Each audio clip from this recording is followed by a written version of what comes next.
Welcome to another edition of Market Impact Insights, your podcast source for business leadership perspectives to help your business grow. Hear from experts in marketing, sales, business strategy, and more, with practical advice for business success.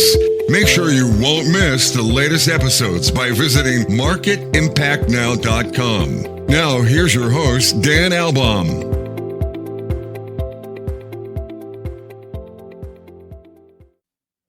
Welcome back to another amazing episode of Market Impact Insights.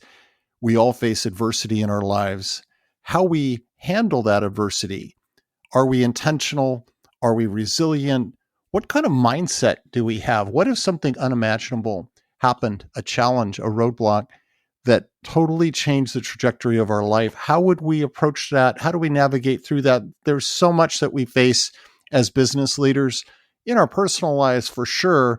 And we're going to get into this whole aspect of mindset with Terry Healey. Now, Terry is an author, a keynote speaker, a business strategist. He's also the survivor of life-threatening cancer that left him with a permanent facial difference. He has endured more than 30 surgical procedures to reconstruct his face. This all happened in his early 20s, just as his professional life was beginning. And that experience, he carried that with him to make an impact over 35 years of success as a high-tech sales and marketing executive.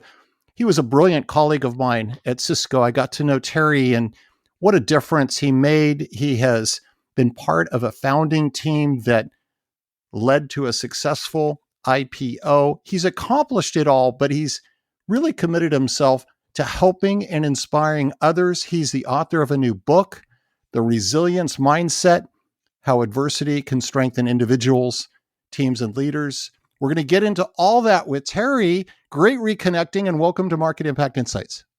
Hey, Dan, it's great to be here. Thanks so much for having me. So, Terry, you have had a career that is very much steeped and focused on technology. What originally inspired you from a career standpoint to go in that direction? You know, it's actually funny, Dan. It wasn't intentional. I was wrapping up my time at UC Berkeley, and I had originally planned to go to law school.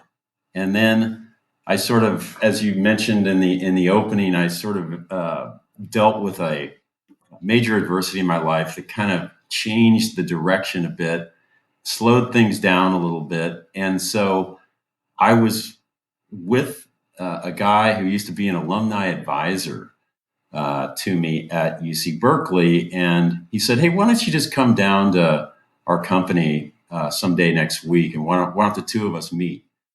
And he was this guy, Peter Jackson, who was a total entrepreneur, started this business without really having a ton of experience, but a great sales guy. And so I just got such a great feeling about his vision, the strategy that he had, his enthusiasm, his confidence, all those things. And so I said to myself, you know what? Maybe I'll still go to law school, but I'm going to jump onto this train right now and see where it leads. And so the rest is kind of history. That was my first foray into tech. And I found it fascinating, enjoyable. I love the pace of it and the change and the disruption. So, yeah, kind of stuck with it and went down a number of different paths in tech. But it was a very enjoyable career. Yeah, I'm always fascinated because for as much as we all talk about the value of being very intentional and planning, charting out kind of a long-term vision for our lives, but just so often unexpected twists and turns kind of lead us down a path maybe we weren't anticipating, but can lead to some of the best experiences that we could ever have imagined. Isn't it interesting how that just call it fate, call it just the universe, whatever, it doesn't always go according to a pre-planned path. No, it certainly doesn't. And, that's always been one of my mantras, Dan, is, for people to just try to be aware, alert, and attentive to what's happening around you, because people say things, events transpire, and when you sort of step back at the end of your day and if you're somebody that can practice reflection, amazing insights can come to you. And so when you're open and alert and attentive, I think there's just a lot more opportunity that comes your way instead of believing that you might always have the answers about where you're going, and you pride yourself on maybe being super focused and with a vision of your own. But that flexibility is sometimes going to be something that gives you the greatest reward, I think. Yeah. And when you reflect back on your own journey, which is just very unique and has had certainly its share of the ups and the downs and the challenges, what is some of the biggest learning that you really have taken from that? And what surprised you along the way? You know, I would say that what I learned, probably one of the biggest things I learned, I think, was that I had no idea that the way I could get focused and set a single goal at a time enabled me to start to uh, address really pressing challenges in my personal life. I applied those to my professional life. So I was somebody that really got laser focused in my life, and it enabled me, I think, to achieve goals that I set in a much more efficient manner. In other words, instead of having 3 or 5 objectives or priorities or goals, whatever you want to call them, I tried to hone in on one. And I think the beauty of that was that it also helped me rebuild confidence that I had lost as a result of what I went through and the facial difference that it left me with, right? Yeah. Yeah, absolutely. And, you have referred to that life threatening health challenge, everything you went through. You call it a gift in disguise. Can you share a little bit more about that? Yeah, and I don't think this is uncommon. I think that people that experience major adversity often arrive at that, same conclusion that it was a gift. And I think primarily it's a gift because oftentimes it gives us a new purpose that perhaps we didn't have before. But I would say that there's probably 3 key things, Dan, and what I learned along the way, and what I'm so grateful for about my experience, is that gratitude became something that really helped me build my positive mindset. Right? If you can start with gratitude, it makes everything else in life easier. So really, the 3 things are gratitude, perspective, and empathy. And I think Mhm. that those 3 gifts are not uncommon for people that experience any kind of uh, major adversity in life. And so that's really the greatest gift. Empathy is something that we gain, and so that becomes part of purpose, right? For me, is that I can help others who are dealing with challenges in their own lives, or even suffering similar circumstances that I went through. Yeah. Well, of course, you're really resonating with me. We are advocating servant leadership. That's an underlying foundation in all these conversations on this podcast. And of course, empathy is really a critical part of that commitment to servant leadership as well. And, the other reality for all of us is we're all going to face adversity, whether it's in business or in our life. I mean, that's just out in front of us every day. But you really talk a lot about having an approach and being ready for that, to face that adversity head on and overcome it. You've referred to it as the rebar framework. What can you dissect that a little bit?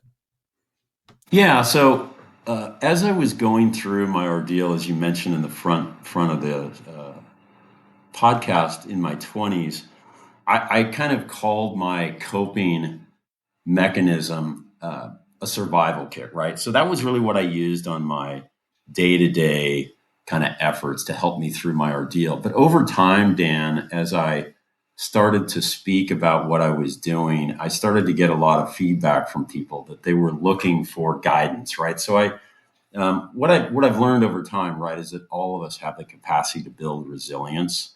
We learn to adapt, we recover from setbacks, and we grow stronger from our experience. And so, what I did is I packaged up a resilience framework, if you will, that provides a more prescriptive approach for other people to deal with any kind of adversity, right? It can be a professional one, it can be a personal one.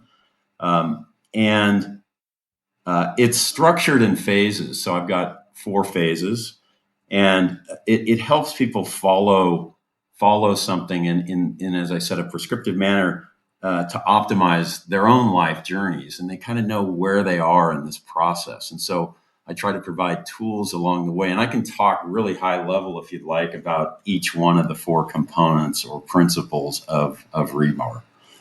Yeah, let's get into that. Okay. How is that framework built? Yeah. So rebar stands for 4 phases, 4 principles. So the first is reflect, the second is build, the third is act, and the fourth is renew. And reflect is really about finding the time every day. 5 to 10 minutes is all I ask people to start with, to reflect. And what I mean by that is you step back from what you're doing.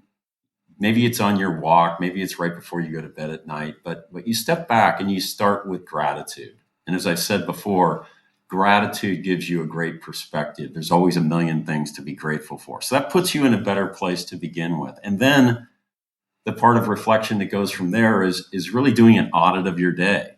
And so what that means is you think about, did I learn anything today? Was I inspired by anything today? If I was inspired by something, is there something that I could put into practice in my life tomorrow? And so that's what it's all about. And this goes back to my aware, alert, attentive piece earlier. But know that reflect is kind of a practice that I ask people to build into their daily routines, because you're not going to have inspirations every single day. But if you're in the practice of going through this approach, you're going to hit on things that you might have bypassed otherwise, right?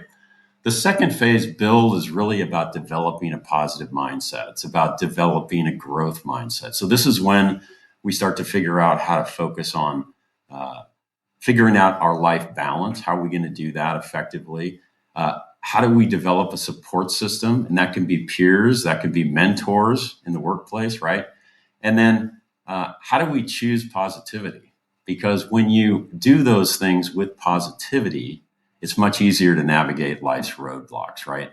The third one is act, which is really where the rubber meets the road, right? This is when you start to take control of your situation. This is when you face challenges, and this is when you get focused and start to set goals. So I think of that as really execution phase, right? Or execution mode. That's when you start to make things happen because you've built a platform for it. And then finally, Dan, renew is really the reinforcement or kind of the commitment to the whole process. And that's when you step back and think about what you learned, right? So if you've reached this point, you're still alive if it's a personal journey. And so it's really important to step back and think about, what did I learn, and celebrate your wins, number one, because you got to this place somehow. That's really important. It helps build confidence. And I think that when you assess what you learned, some of the questions I ask people to consider are, what traits and characteristics do you embody that helped you achieve whatever goal that was, or overcome whatever challenge that was, right? So really, this is about becoming a better version of yourself. That's what the renew phase is about, so that you can step forward, you learn from whatever you went through, you become a better person, and you're better apt to deal with whatever challenge is ahead of you. And it gives you better perspective, right? So that you don't get overwhelmed by things, because you know you have a methodology to tackle it. Yeah. And, reflection is hard to do. Especially, I think, it just in today's world where we are just bombarded with real-time content, it just never ends. You think about these social platforms, Yeah. Terry, that are just, we're just under siege, right? With just content. And it's easy to get sucked into just this endless scrolling. And so how do we, you have to be very intentional about that. Step back, create protected time to actually do the meaningful reflection. It's got to be a challenge sometimes. Yeah, I think it is for a lot of people, right? Because as you and I know, and you and I probably both do this. If we go on a walk, oftentimes we're listening to a podcast, we're educating ourselves about something, we're talking on the phone. More and more people like to take meetings as they go on their walks. They do their one-on-ones that Yes. way. All I say is that, I personally find that a really good time to reflect. And so you can do all those things, but try to carve out 10 or 15 minutes to step aside from that and just try it, because I will tell you that it was life changing for me. I started to recognize things that were happening that I really, because of that scrolling and that constant interruption that you're referring to, you sort of forget some of the things that are going on. You forget about the conversations you had, the meaningful things that perhaps are things that you should reflect a little bit more on and think about. And this isn't at all to rush into, right? It's not to, hey, I've got this idea, or I was inspired by something. I need to act on it now. I'm not a believer in that approach. I'm actually a believer in assessing the situation, reflecting on it, Mhm. taking Mhm. time, Mhm. and then trying it out. But even if it's 5 minutes, Dan, I find it. I do it at night when I go to bed, right? And what I find is that it actually calms me and soothes me. Because to your earlier point, Dan, we got so much stuff swimming around in our brains, right? We go to bed, and a lot of people have anxiety, and they're thinking about all the stuff they have to do tomorrow, and therefore your sleep suffers. Well, if you kind of step back and refresh yourself, it kind of calms you down. Yeah, there is that intersection when we think about wellness and health, and that intersection of the physical dimension, and then there's the mental dimension. And the two aren't entirely unrelated, and interconnected. And so, how do we calm ourselves? How do we create that protected time for reflection, that can be this soothing counterpoint to maybe a lot of the negativity and all this other noise that we're being bombarded with, through media and through our other interactions. So it's really, but at the end of the day, it is a personal choice, isn't it? Oh, absolutely. Yeah. Yeah. Yeah. Um, And it's part of making choices, and within our power, to be able to make those positive choices. And, you've lived your adult life with visible difference coming from that event at age 21. For the rest of us, how should we be thinking about celebrating visible differences amongst our colleagues, when we're working in teams or in organizations? Just what would really be helpful and supportive in terms of being able to celebrate those differences? yeah, thanks for that question, Dan. I think, before you and I met at Cisco, I was working for a startup, and so I had this direct experience where I was on this. I worked for an organization that was on a really high growth trajectory, right? And as a result of that, I was a VP of marketing. I had to hire a lot of people very, Yeah. very quickly. So I built a pretty large team, and I was able to maintain that team and stay in that leadership role until I left the organization. And here's why I think companies, organizations can really benefit from folks that have dealt with not only visible differences but any major adversity, right? Because I think what it does is it helps uh, the organization be more inclusive, right? So number one, Boston Consulting Group talks about how folks that work within organizations that have inclusive cultures, for one, tend to have 3 times the satisfaction of those that don't work in those types of organizations. But I think that companies can benefit as well by sort of the reputation and the retention advantage of reaching out and trying to recruit those types of individuals. I know Cisco did this for a long time, right? And they made that very clear. And I think that was at a very important point in their life where they really needed to find ways uh, to sort of compete against a lot of startups when they were a more mature company. How do you get these young people to come work for us? Well, celebrate differences. But as far as servant leadership goes, I think that, what I learned was, and what I talk to others about is that I think people that have experienced visible differences, people that have experienced major adversity, can serve as great servant leaders because they bring more empathy, as we talked about earlier. They are better able to adapt and be resilient. And I think they bring that great life perspective, right? If you think about servant leadership and maybe the 6 principles that we're familiar with, I like to think about that number 6. I think of it as number 6, and it's about being real, which is really about being a leader who will sort of have the courage to share their vulnerabilities, meaning, hey, I don't always have the answers, right? I'm looking for my team. I want to listen to my team. I want to solicit your ideas. I value you. I empower you, but I also value your ideas. And I think that helps build trust and keeps people on board through difficult transitions and growth changes up and down. So those are some of the things I think about as it relates to that question.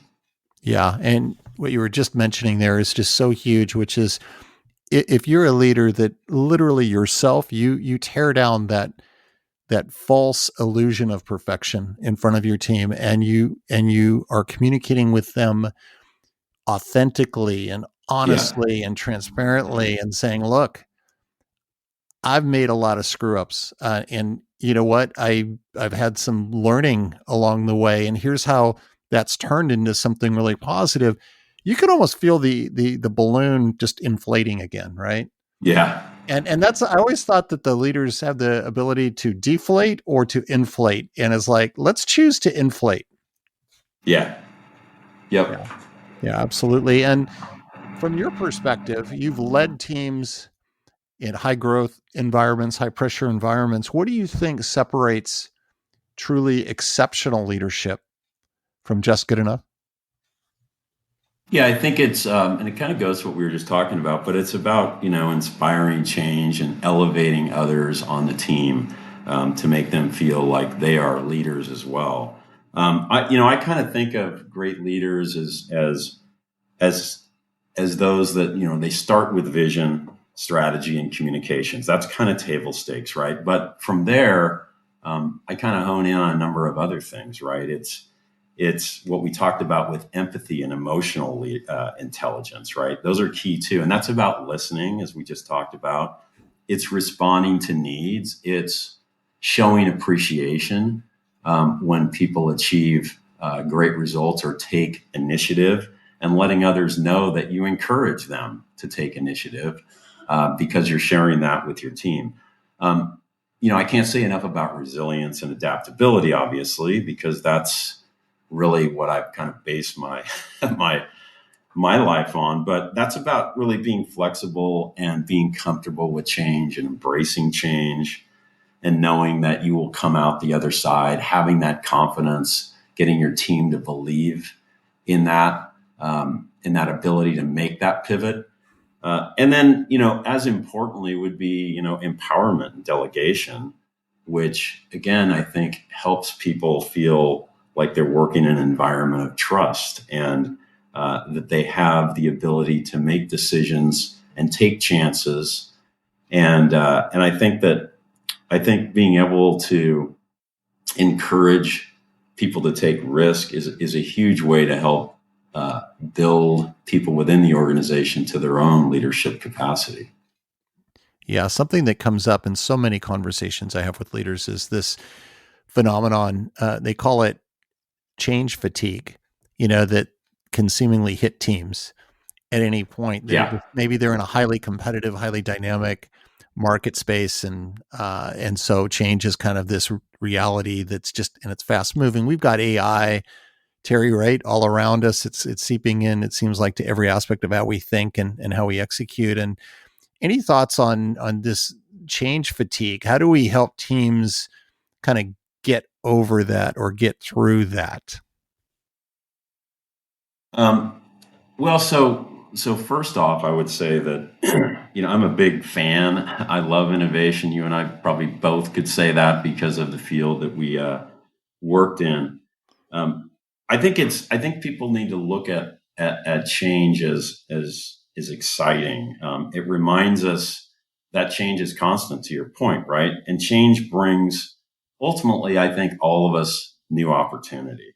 Um, as we know, disruption is really part of the process, right? That's just the way it is and the way it's going to continue to be. So you better embrace it or you'll get left behind. But I think importantly, and I know that it's kind of a difficult time for college graduates right now. The unemployment rate for them is far higher, right? Because they're struggling to get the types of knowledge worker jobs that they could get before because of so many inroads that AI is taking. But I think these new innovations allow us to reinvent ourselves and keep that positive mindset about change. So again, if you step back and think about all the things you're grateful for, it puts you in a better positive mindset to realize that, hey, I'm grateful for all these things of where I am today. Well, how did I get here? I got here on a path that wasn't a straight line.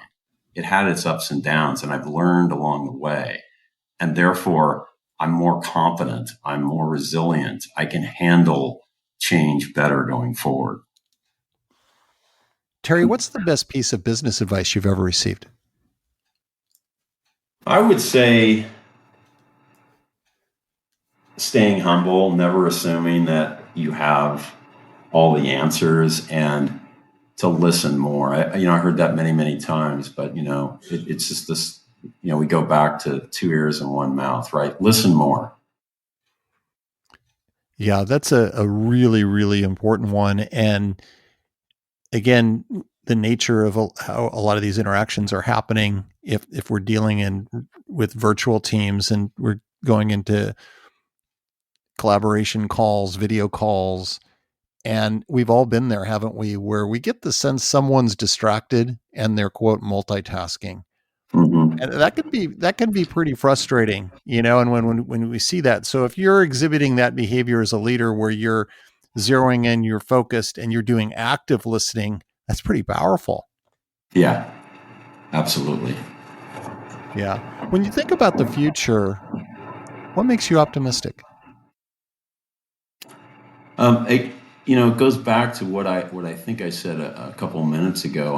I'm optimistic about innovation. I think it's going to make things better. I think that there's always an adjustment period, and a lot of people have fear. They're uncertain. But my life, Dan, has really been. If I look at a timeline in my life, it's been all about making changes throughout, pretty major changes. And so when I look at that timeline and I reflect on it, I think about every change that I went through. So maybe perhaps there's a stumble or a setback a little bit, but within a short period of time, I'm better off for it and I'm happier. And so I would say that people just need to find a way to embrace it and not fear it, and look at it as an opportunity. You're going to meet new people along the way because your roles change. You're going to gain new skill sets, and you might just find that those new skill sets are more rewarding. Yeah, I mean, there's so much buzz and conversation around how AI is changing things. And I'm sure you've had those conversations too, Terry. And, it's like, hey, we're venturing into a new world here. Maybe roles are being redefined. Maybe some jobs are actually, they're getting eliminated. I mean, there's some truth in that. What's your take on the AI piece as it relates to kind of future path and keeping you optimistic? I think there's certainly a lot of challenges that we have to address along the way as well, right? Like I was listening to CNBC yesterday, a quick anecdote, and the discussion was about how these AI agents are creating, and you've probably seen this on LinkedIn, right? They create profiles, Yes. they apply for jobs. These are not human beings. They get jobs. They get delivered a laptop to a location where another foreign agent might pick up that laptop and deliver it to the person. So, I mean, there's so many, and then that person has access, right, to everything. So there's companies dealing with and addressing that. I think the guardrails are definitely an issue to be concerned about. The pace of change is so fast. It feels like it's the fastest that I've ever experienced.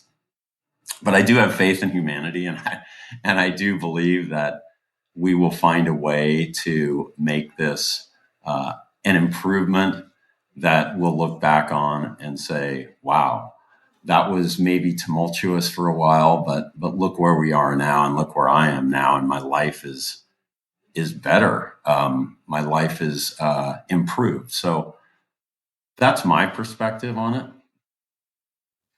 Yeah, the human factor is huge, and maybe it should be reassuring that even some of the highest profile AI companies, they've made some publicized hires, really making huge investment in really smart human beings to get them into their organizations. So if that is another reinforcement that, yeah, human factor still matters. And so that's true, Dan. I mean, it is amazing, isn't it, that we're seeing like NBA caliber multi-year contracts going to these AI professionals.